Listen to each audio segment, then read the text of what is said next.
Olá a todos, meu nome é Rafael Pasquini, atualmente eu sou professor da Faculdade de Computação da Universidade Federal de Uberlândia e desde fevereiro de 2021 eu assumi a posição de gestor de TIC da Universidade Federal de Uberlândia.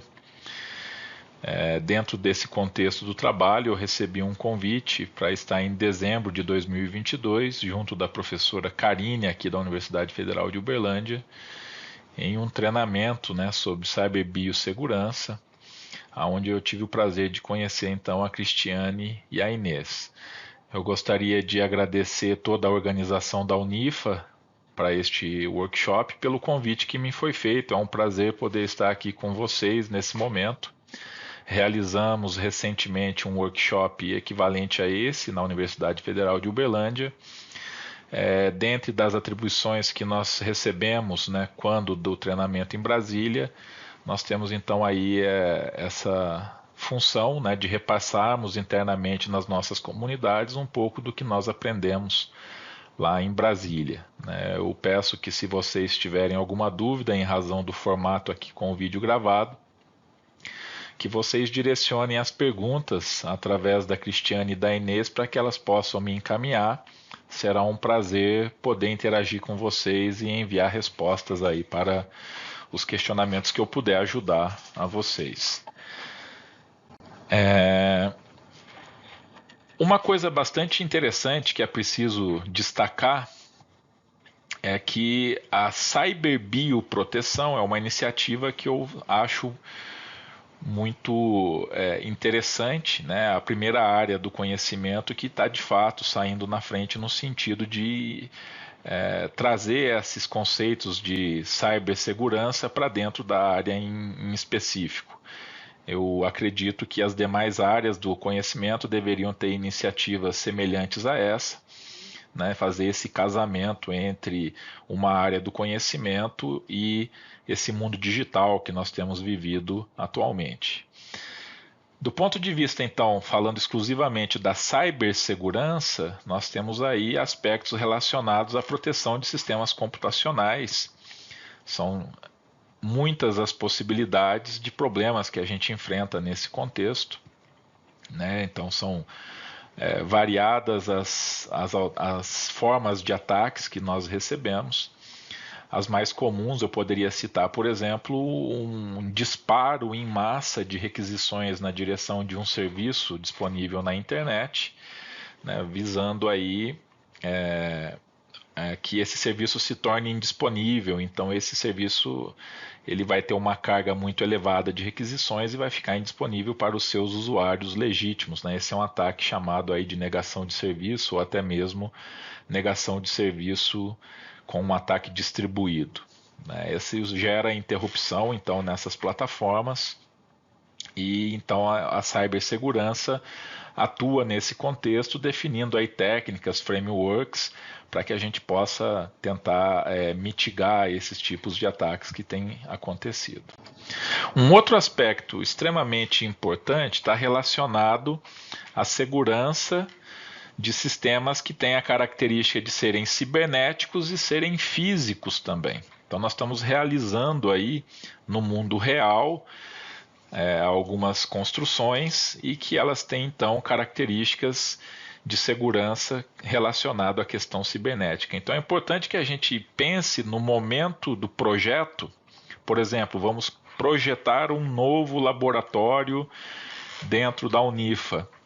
É importante que seja considerado durante a fase do projeto civil, né, a planta da obra, que ela considere todos os aspectos de segurança, não apenas contra incêndio, etc., né, mas também que essa estrutura seja projetada e construída de tal forma que aspectos cibernéticos sejam considerados. Então, imaginando que nós teremos um mecanismo de controle de acesso às salas, que terão locais aonde nós teremos que ter equipamentos com uma estrutura climatizada, com acesso restrito, para que a gente possa fazer, por exemplo, o armazenamento de imagens que são críticas ao funcionamento da estrutura em casos, por exemplo, de investigação de ataques e assim sucessivamente. Então, acho que a mensagem principal é que a gente faça os nossos projetos, o nosso planejamento, né, para que a construção seja já realizada, incorporando aspectos de segurança cibernética também. Então, nós temos aqui um tripé para que a gente consiga atingir a cyberbiossegurança. Né? Então, um dos pontos é que nós tenhamos conhecimento sobre cibersegurança, é que a gente tenha então esse conceito de construção de sistemas cyberfísicos de maneira segura e que também tenhamos aí contemplados os aspectos de biossegurança, né, que eu sei praticamente nada, apenas o que eu pude acompanhar dos especialistas lá em Brasília e depois com o workshop que nós realizamos aqui na Universidade Federal de Uberlândia. Então é genial esse tipo de ação, uma vez que coloca junto, né, dentro desse auditório, pessoas que são de áreas distintas, tanto com o perfil mais de TI quanto com o perfil de biossegurança, para que nós possamos então interagir e chegar, né, num nível de amadurecimento dessas demandas e atendimentos que possam então contemplar a cyberbiossegurança. Novamente, eu imagino que esse tripé ele deva ser replicado, né, para outras áreas do conhecimento. Então é importante que a gente tenha essa estruturação nas outras áreas também, para que as outras áreas possam estar protegidas, né, que tenham então a estrutura necessária para que atuem de maneira segura. Bom, os riscos de cyberbiossegurança são inúmeros, né? Então você pode ter ataques biológicos, ataques físicos, etc., né? Uma série de possibilidades de ataques nos laboratórios. Você tem hoje, devido a essa digitalização dos equipamentos que nós utilizamos nesses laboratórios, com possibilidade de coleta de dados remotamente, de certa forma tudo está conectado na internet, produzindo dados, etc. Essa existência de usuários que são nativamente das ciências biológicas e que não possuem aí um conhecimento mais aprofundado em TIC, passa a ser então um problema dentro desses cenários. É preciso que a gente tenha então essa alfabetização, talvez, acho que podemos usar esse termo, nesse contexto desse mundo digital. Nós observamos aí claramente a permeação de inúmeros dispositivos na nossa comunidade, então é comum que a gente veja crianças com muita pouca idade, né, usando fluentemente dispositivos como smartphones, e a gente observa também que a comunidade mais idosa também tem feito uso desses equipamentos, né, para o seu dia a dia, não apenas redes sociais, mas talvez para uso ali de questões bancárias. É importante então que a gente tenha condições de nos capacitarmos em alguns itens essenciais para que essas estruturas nos laboratórios possam funcionar adequadamente, dado a presença de equipamentos cada vez mais tecnológicos e conectados à internet, etc. Existem situações ali que são eventos não intencionais dentro do laboratório, que podem ter uma certa frequência de ocorrer. Então é importante que a gente observe esse tipo de eventos e possa construir estruturas que visem aí mitigar esse tipo de coisas, né? Dependendo do tipo de problemas que ocorram dentro dos laboratórios, a gente imagina que podem ser situações de difícil identificação e apuração. Então, quanto mais informações nós pudermos ter, por exemplo, logs de acesso, imagens de funcionamento do ambiente, controles de uso dos equipamentos, então todos esses logs que nos permitam fazer análises, né, após alguns eventos dentro do laboratório, para que a gente tenha condições de investigar e saber de fato qual foi a causa dos diferentes problemas que podem acontecer ali dentro. É uma tendência em escala global de que haja uma digitalização cada vez maior de todos os ambientes, incluindo os laboratórios que estão aqui no contexto da nossa apresentação nesse momento. Então, esses sistemas, né, esses ambientes que são chamados de inteligentes, é uma tendência em escala global e é importante então que a gente tenha um pouco do conhecimento necessário para que esses ambientes funcionem bem. Dentre as ameaças mais comuns, nós temos aí algumas que são externas, outras que são internas. Dentre as internas, eventualmente, nós podemos ter aí situações em que nós temos colaboradores insatisfeitos com o ambiente de trabalho. Isso torna, assim, dependendo da situação, uma ameaça. A presença de terceiros que eventualmente não tenham aí uma total ligação com a instituição. Isso pode ser um risco do ponto de vista de eventualmente de vazamento de dados, de alguns experimentos, amostras, etc. E nós temos aí riscos relacionados a externos, por exemplo, com empresas ou outras organizações que concorrem, né, no mesmo cenário que nós estamos. Num ambiente universitário, geralmente esse tipo de ação externa ela é mais restrita, né?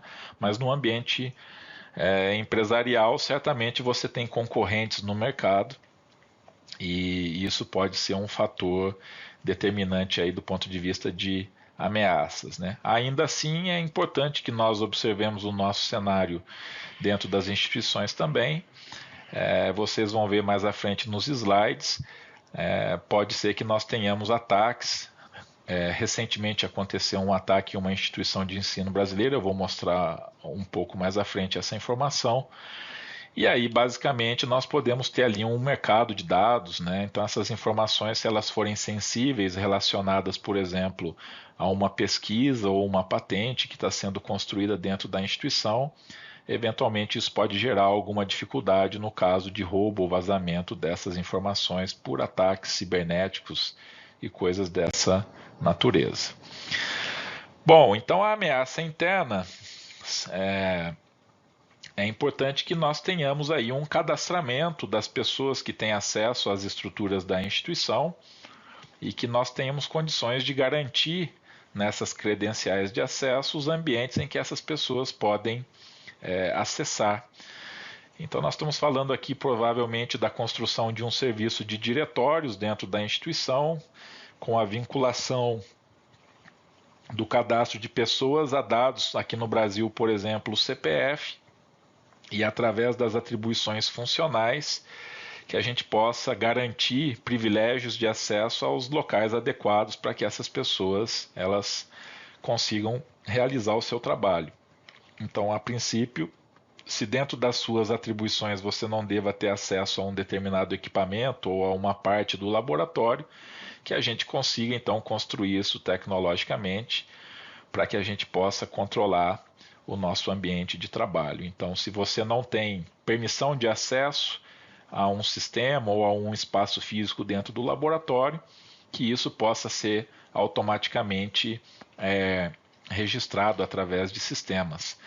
Eventualmente, quando você deixa de ser colaborador da instituição, que a gente possa também, através de um único local, remover as suas credenciais para que você já tenha de imediato a impossibilidade de voltar a acessar aquela estrutura. Então, a construção desse tipo de mecanismo de controle é extremamente importante aí no ambiente que vocês estão atuando.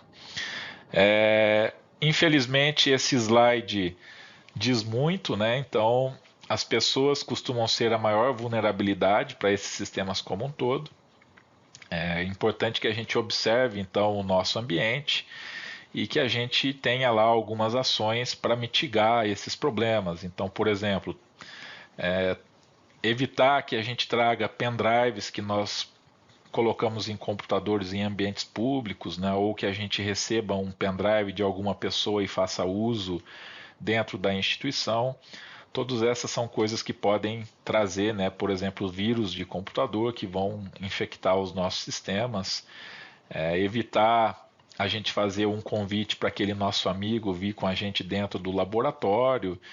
Enfim, não deixar a porta aberta um pouquinho, porque eu vou indo ali no banheiro e já que eu volto. Então, esse tipo de ação, geralmente associada aí a nós, né, seres humanos, as pessoas se tornam aí de fato o elo de maior vulnerabilidade. Algumas coisas mais sofisticadas por exemplo, a gente não abrir, né, qualquer anexo que venha em e-mails ou clicar em qualquer links para que a gente não contamine, né, também os nossos equipamentos. Então, um pouco desse conhecimento para que a gente mitigue algumas das formas mais comuns de ataques é importante, né? Então é importante que a gente diga, esse slide foi apresentado inclusive pelo grupo da Cristiane e da Inês lá em Brasília. Achei ele um slide bastante interessante. As pessoas, elas não são iguais às máquinas, né? Então, as máquinas, você tem ali uma rotina programada, ela vai executar de forma contínua e precisa o que foi solicitado a ela. Você tem uma previsibilidade para a execução daquelas rotinas. As pessoas, elas têm ali uma análise crítica, ela vai julgar a necessidade ali de executar aquela solicitação ou não. E isso é afetado, por exemplo, por questões de caráter, emocionais, os interesses próprios que a pessoa tem.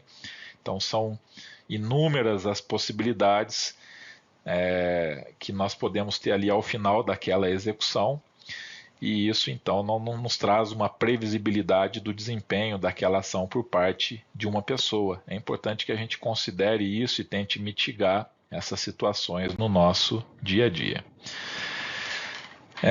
Uma coisa que nós temos observado muito recentemente é que tem se tornado muito frequente, muito recorrente, ataques a órgãos públicos aqui no Brasil, incluindo as instituições federais de ensino, né, institutos federais, universidades federais e também órgãos lá em Brasília. E nós temos então um trabalho junto com o CISP, eles fazem aí divulgação dos principais alertas, tem sido monitorado esses ataques em instituições do Brasil como um todo. E aí esses alertas eles têm sido bastante frequentes, né? Então essas ações elas visam aí várias coisas. Alguns dos casos mais recentes que nós tivemos, então existem alguns hackers que têm feito alguns ataques no Brasil, e aí você vê e-mails, por exemplo, o seguinte: olha, houve uma decisão no conselho universitário da instituição X e nós consideramos que essa decisão ela é discriminatória e, portanto, os sistemas da instituição receberão ataques nos próximos dias. Ou estamos apresentando um questionamento relativo a como foi feita a análise de cotas de determinada instituição e aí, portanto, estamos disparando um ataque em massa nos sistemas da instituição nos próximos dias. Então, as razões são variadas, tem acontecido com muita frequência, e esses alertas eles chegam para nós através do CISP. Nós temos um grupo aí de gestores de todas as instituições e dos órgãos federais, e aí esses alertas eles são nos repassados e a gente tem percebido nitidamente um grande volume desses ataques, coisas que não aconteciam com tanta frequência até poucos anos atrás. Bom, então a instituição de ensino que eu estou comentando com vocês desde o início é a Universidade Federal do Mato Grosso do Sul. Eles receberam um ataque específico, né? O nome é ransomware. Nós vamos falar de alguns dos ataques daqui a pouquinho.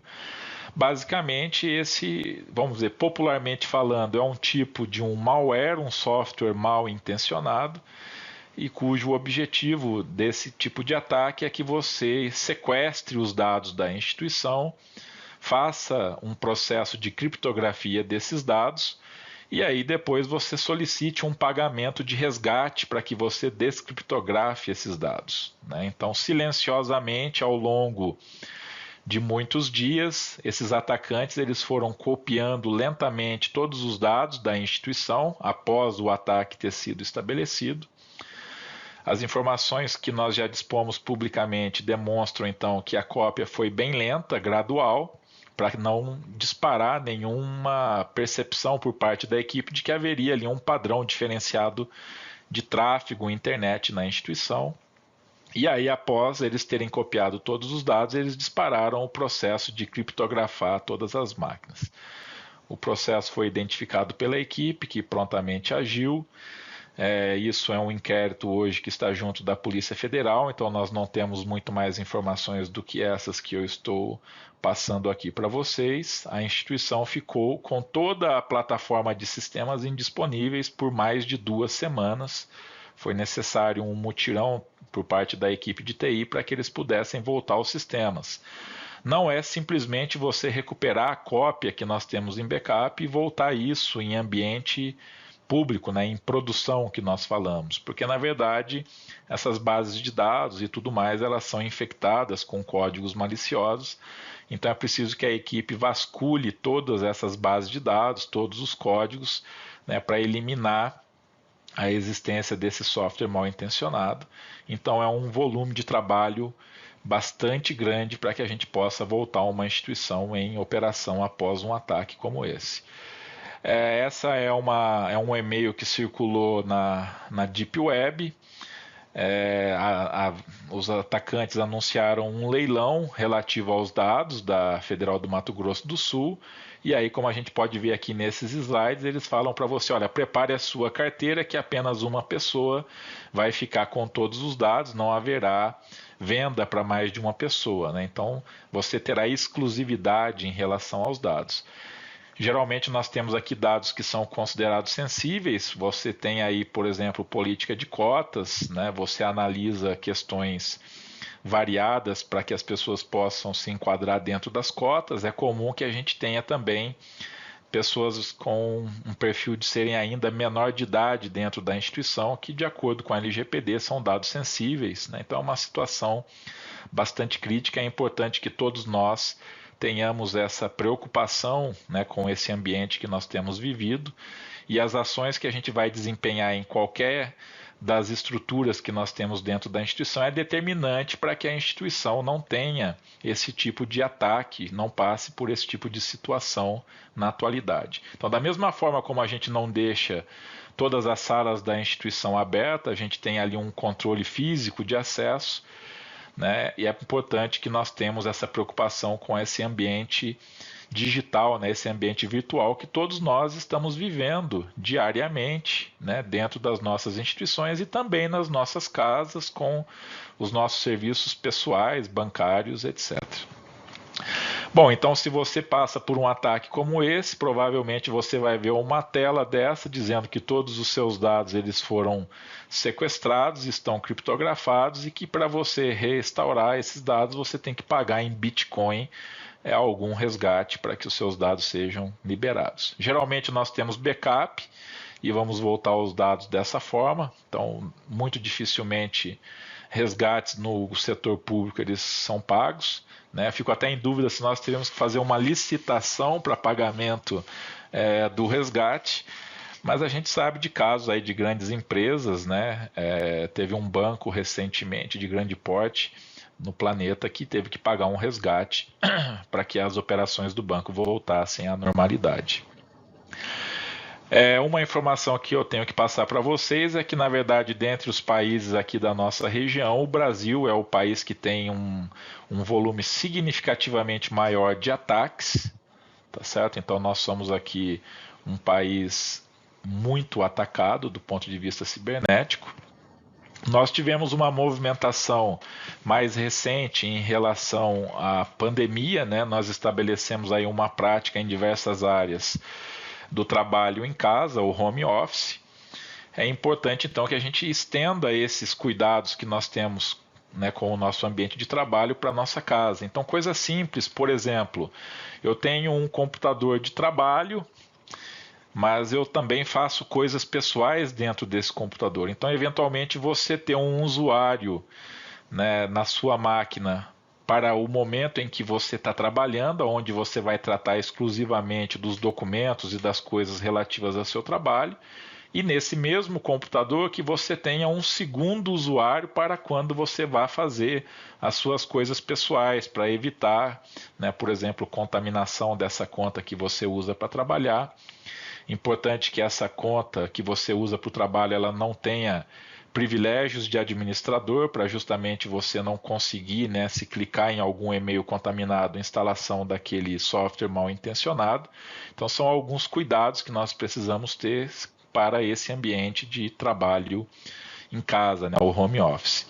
Durante esse período nós tivemos vários efeitos que foram perceptíveis, uma disparada em termos de tráfego dentro da internet e também uma corrida para aquisição de computadores foram alguns desses impactos para que a gente pudesse habilitar esses ambientes de trabalho em casa. Então é importante, de novo, que a gente estruture adequadamente esse ambiente para que a gente não corra riscos, né, de contaminação, vazamento de informações, ataques e cause problemas para a instituição onde nós atuamos. É muito comum para esse ambiente de home office que a gente faça um acesso remoto de desktop na nossa instituição, e também há um volume muito significativo de ataques de força bruta que ocorrem nesses ambientes de acesso remoto, né? Então é importante que a gente tenha cuidado com o uso dessas ferramentas de acesso remoto para que não torne o nosso ambiente institucional ainda mais vulnerável, né? Então essa é uma das principais portas de ataque que nós temos na instituição. Uma vez acessando remotamente o nosso desktop dentro da instituição, é como se nós estivéssemos dentro da instituição e eventualmente nós temos privilégios a mais por estar dentro da instituição, o que facilita a vida dos atacantes para que eles possam escalar os ataques dele de maneira mais significativa. Aqui são alguns dos principais tipos de malware que existem, né? Eu comentei com vocês sobre o ransomware, mas existem vários outros.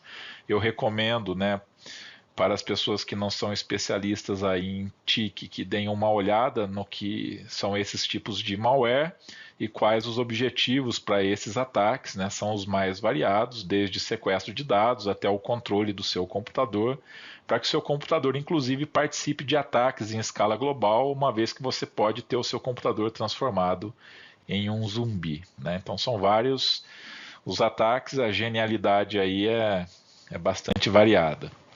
Bom, então boas práticas, manter os sistemas sempre atualizados, tentar criptografar os discos que têm dados institucionais para proteção, se alguém rouba a sua máquina, para que ele tenha dificuldade em extrair dados disso, que a gente realize backup, né, geograficamente distante do local do nosso trabalho.